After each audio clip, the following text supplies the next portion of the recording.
இலங்கை சிறைகளில் இருந்து இந்திய மீனவர்களை விடுவிக்கும் பிரச்சினையில் மக்களின் முதல்வர் செல்வி ஜெயலலிதா வழியில் செயல்படும் தமிழக அரசின் மனிதாபிமான அணுகுமுறை மிகவும் வரவேற்கத்தக்கது என மத்திய வெளியுறவு அமைச்சகம் பாராட்டு தெரிவித்துள்ளது.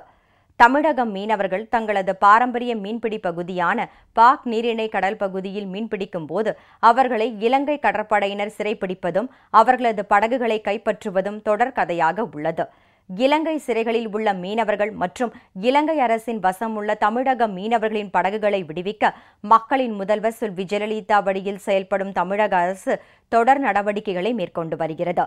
இப்பிரச்சினைக்கு நிரந்தர தீர்வு காணும் வகையில் இலங்கைக்கு தாரை வார்க்கப்பட்ட கச்சத்தீவை மீட்க மத்திய அரசு நடவடிக்கை எடுக்க வேண்டும் என்று மக்களின் முதல்வர் செல்வி ஜெயலலிதா தொடர்ந்து வலியுறுத்தி வந்துள்ளார். இந்நிலையில் மக்களின் முதல்வர் வழிகாட்டுதல்படி செயல்படும் தமிழக அரசு பிரதமருக்கு கடந்த 20ஆம் தேதி எழுதிய கடிதத்தில் கிறிஸ்துமஸ் பண்டிகையை ஒட்டி தமிழ்நாட்டு சிறையில் உள்ள இலங்கை மீனவர்களை விடுவிக்க தமிழக அரசு நடவடிக்கை மேற்கொண்டுள்ள நிலையில் இலங்கை சிறைகளில் உள்ள தமிழக மீனவர்கள் 66 பேரையும் 81 மீன்பிடி படகுகளையும் இலங்கை அரசு விடுவிக்க உரிய நடவடிக்கை எடுக்க வேண்டும் என கேட்டுக் கொண்டது.